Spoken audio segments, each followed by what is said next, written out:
Legally तो जाहिर है कि उनको एक दिन भी अंदर नहीं रखा जा सकता, उन्हें जो है वो फौरन रिलीज किया जाना चाहिए। और दूसरी तरफ एक पॉलिटिक्स है, और जो उनके ऊपर जाली मुकदमे बनाए गए हैं वो तो पॉलिटिक्स की वजह से बनाए गए हैं, सियासत की वजह से बनाए गए हैं। जाहिर है मेरिट के ऊपर तो इमरान खान के ऊपर जो मुकदमे हैं वो बहुत ही कमजोर हैं, और बाकी लोगों के ऊपर जिस तरह से बनाए गए हैं उसी तरह से इमरान खान के ऊपर बनाए गए हैं। अब सवाल ये है कि क्या पाकिस्तान की सियासी हकीकतें भी तब्दील हो रही हैं या सिर्फ कानूनी हकीकतें तब्दील हो रही हैं?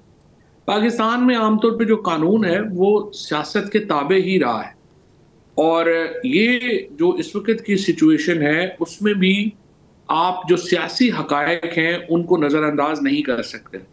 लिहाजा जो लग रहा है कि जो आज का ये फैसला हुआ है, देखें एक तो बड़े क्रिटिकल टाइम के ऊपर हुआ है कि एक ऐसे वक्त में कि जब 24 का धरना बिल्कुल सर पे है।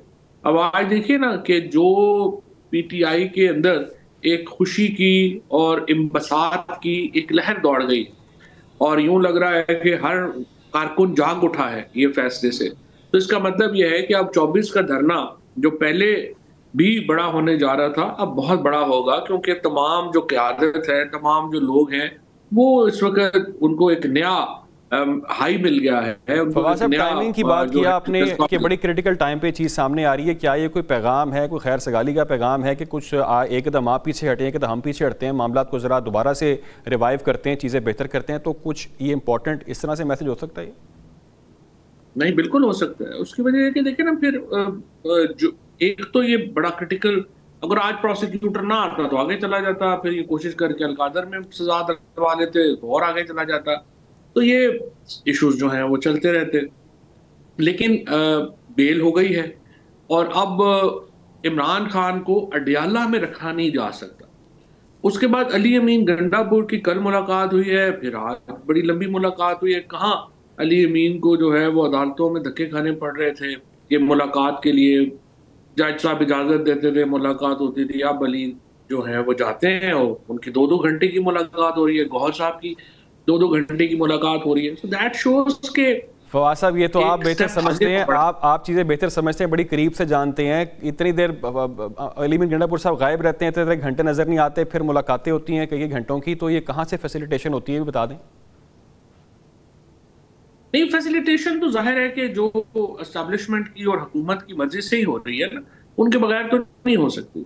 तो एक तो ये है कि जो मैं पहले नुक्ता आपको दे रहा था जी। कि कानूनी ही डेवलपमेंट्स नहीं है, पॉलिटिकल डेवलपमेंट्स भी हैं।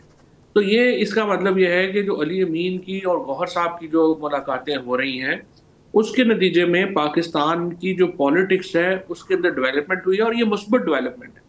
देखिए मैं तो समझता हूँ, और पहले दिन से ही आपके प्रोग्राम में भी और हर जगह मैंने ये बात की है कि पाकिस्तान को टेम्परेचर नीचे लाने की जरूरत है, हम्म। एक ग्रैंड डायलॉग की जरूरत है, और इसी तरह से ही पॉलिटिक्स चलती है। हम मिलिटेंट तो नहीं है ना, हम बंदूकें उठा के को पहाड़ों पर तो नहीं चढ़ सकते। लिहाजा आपने बातचीत ही करनी है। अलबत्ता अब ये क्रिटिकल मौका है कि जहां पे जो बातचीत का दायरा कार है वो क्या होगा। पाकिस्तान को आगे हमने ज़ाहिर है नए इलेक्शंस की तरफ आपने जाना है, हम्म। नए इलेक्शंस की तरफ जो लेके जाना है वो कैसे जाना है। अब ये वो गुफ्तगू है जो आइंदा चंद दिनों में ही हमारे सामने फवाद साहब, जो है वो आपने आ सकेगी। आपने ये बयान कुछ दिन पहले या गालिबन आज या कल में बयान आपका सामने आया था, जिसमें आपने कहा था कि बातचीत के मामला हमेशा से चलने चाहिए, उसी पे सेटलमेंट होनी चाहिए चीज़ों की, और ये सियासत में हमेशा बातचीत का दरवाज़ा खुला रखना चाहिए। ये कहिएगा कि अब ये बानी पीटीआई की जो रिहाई का फैसला है, जो मामला है, ये अदालतों में होगा, अदालतों ने तय करना है, या फिर हुकूमत या इस्टेब्लिशमेंट से बातचीत के बाद चीज़ क्लियर होगी फिर? नहीं, बातचीत तो होगी, बातचीत तो होगी। अदालतों पे होता तो लगता है ना, यहाँ पे तो आप देखें कि जिस तरह मैंने कहा कि कानूनी तौर पे तो ये मुकदमे ही, इनकी कोई अहमियत ही नहीं थी। अब वो मुकदमे लेकिन बने हैं। अब जरूरत इस बात की है कि जो पॉलिटिकल टेम्परेचर है वो नीचे आए, वो नीचे आए। पीटीआई को क्या देना है, देखिए ना, हुकूमत को तो क्या देना है कि 3 शर्तें हैं इमरान खान की। वो कहते हैं कि जी आप 26वीं आईनी तरमीम वापस लें, वो कहते हैं आप हमारा मैंडेट वापस करें, और वो कहते हैं कि पॉलिटिकल प्रिजनर्स जो हैं उनको आप जो है वो करें, उनको रिलीज किया जाए।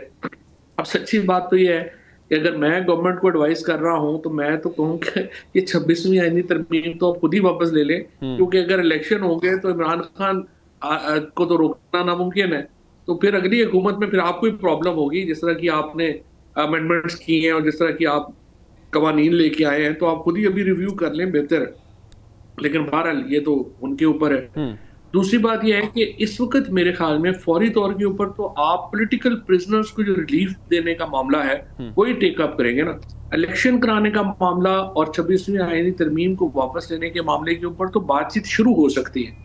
उन दोनों चीजों के ऊपर बातचीत शुरू हो जाए और आप इमरान खान समेत जो डॉक्टर यास्मीन है, हिजाज चौधरी हैं, शाह महमूद कुरैशी साहब हैं, और महमूद रशीद हैं, उमर चीमा हैं, इन समेत जो बाकी पॉलिटिकल प्रिजनर्स हैं, उनकी उनको रिलीफ देने का जो कदम है वो उठाया जाए, तो उससे ही एक टेम्परेचर नीचे आ जाएंगे और आपकी बाकी मामला के ऊपर फवाद साहब, गुफ्तगू लेकिन होगी। जब आपने अपनी बात मनवानी है या आपने थोड़ा प्रेशर बिल्ड करना है तो उसके लिए आपके हाथ में भी कुछ होना चाहिए जिससे आप वो चीज़ को एग्जीक्यूट करवा सकते हैं। मिसाल के तौर पे क्या आप समझते हैं तहरीक इंसाफ के जो एहतजाज भी माजी में हुए हैं वो इतने पावरफुल थे, इतनी स्ट्रीट पावर थी उनके पास कि उन्होंने अपनी बात मनवाई है और अब भी वो इस पोजिशन में हैं, स्कैटर्ड नहीं है जिस तरह से हम देख रहे हैं कि बार बार जलसे करते हैं और कभी लीडरशिप नहीं पहुंचती, कभी अवाम पहुंचते हैं, कभी जेलों में जाते हैं, तो उनको डील करना को बड़ा मुश्किल चैलेंज था जो अब उनकी बात माननी पड़ रही है? आई थिंक 2 साल से पॉलिटिक्स तो सेटल नहीं हो सकी।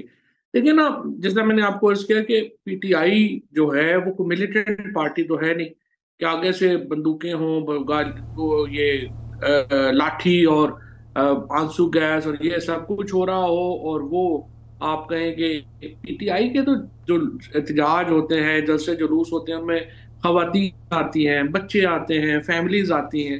तो पीटीआई का जो स्ट्रक्चर है वो मिलिटेंट है नहीं। फिर वो कहते हैं ना कि 9 इसके मई के वाकयात भी बावजूद, होते हैं, फिर मुकदमे भी बनते हैं, फिर जेलें भी होती हैं, फिर अभी भी वो चल रहा है मामला जीएचक्यू केस वाला। इसीलिए मैंने आपसे कहा कि इसके बावजूद पीटीआई के जो कारकुनान हैं उन्होंने एक जुर्रत, हिम्मत और जो तहरीक है उसकी एक मिसाल कायम की है। कोई और लेकिन पुरमन फवाद साहब तहरीक अभी वो कह रहे हैं, जितना। जिस तरह से अज़मा बुखारी का स्टेटमेंट था और वो भी कह रही थी और मरीम औरंगज़ेब भी वाजे कर चुकी हैं कि जिस तरह से अगर अब ये एहतजाज के लिए आते हैं तो डील हम उस तरह करेंगे जिस तरह दहशत गर्दों के साथ डील किया जाता है। मतलब this is very hard statement जिसमें डायरेक्ट वो कह रहे हैं कि जी हम डील इस तरह करेंगे। तो आपके ख्याल से ये जाते हैं अगर एहतजाज करने के लिए और वहाँ पर जो 9,000 की नफरी है, कोई तसादम होता है, गिरफ्तारियाँ होती हैं, खुदा न खास्ता खून खराबा होता है, तो फिर जिम्मेदारी किस पर आयद होगी? हालात तो बिगड़ेंगे। पहली बात तो ये कि उस्मा वगैरह तो इस गेम में इतनी नहीं इंपॉर्टेंट कि उनकी कोई स्टेटमेंट जो है उसको कोई डिस्कशन कर सके। लेकिन दूसरी तरफ ये है कि अगर लेट से जिस तरह से ये पीटीवी ने ये नशर किया कि जी लोग आएंगे तो उनके आप आईडी कार्ड जो है वो ब्लॉक किए जाएंगे, ये किया जाएगा, जो कि वजारत दाखिला की तरफ से या मोहसिन नकवी साहब की तरफ से ये गुफ्तगू आई है। आई थिंक उनकी तरफ से इस गुफ्तगू का, आई डोंट नो क्या मकसद है इस वक्त। उसकी वजह ये है कि अगर आप उनको, इमरान खान को साथ एक तरफ बातचीत कर रहे हैं और दूसरी तरफ इस तरह की अगर आप हार्श स्टेटमेंट्स रखेंगे तो इसका मतलब ये है कि 24 से पहले ही आपको किसी नतीजे पे पहुंचना है। अगर अच्छा। 24 तारीख होती है और आपके साथ जो है वो यहाँ पे तशद्दुद और ये तलखियां बढ़ती हैं हम्म। इससे, तो फिर तो बातचीत मुतासर हो जाएगी ना। तो इसलिए मेरी नजर में जो 23 तारीख है वो रात 12 बजे तक अहम होगी कि क्या उस वक्त तक ठीक है जो है वो चौधरी साहब, एहतजाज की मैं क्या सूरत 25 हाल तारीख पे बनेगी, क्योंकि मैं आप देखें 25 अगले। तारीख पे ना सर, मैं 25 तारीख पे आने से पहले आपसे ये जानना चाहता हूँ 24 तारीख के हवाले से क्या इसके इम्कानात हैं कि 24 की नौबत ही ना आए, एहतजाज की कॉल वापस ले ली जाए, को मामला सेटल की तरफ आपको जाते दिखाई देते हैं? देखिए अगर आप देखें अगले 24 घंटों में हुकूमत ने एक अहम फैसला करना है। वो ये फैसला करना है कि क्या वो इमरान खान को अडयाला में जो है वो अडयाला से कोट लखपत लेके जाना चाहेंगे या उनको बनीगाला लेके जाना चाहेंगे। क्योंकि अब ये जो पिंडी के केसेस हैं, इस्लामाबाद के केसेस हैं, उन तमाम में इमरान खान की जो बेलें हैं वो हो गई हैं और लाहौर के भी बरियत हैं हो गई केसेस है। गालिबन। तो अब सिर्फ मुकदमे रह गए हैं जो कि लाहौर में, हम्म। और वो मुकदमे भी ज़ाहिर है जाली मुकदमे हैं, 9 मई के ऊपर जो इन्होंने हर बंदे के ऊपर डाल दिए।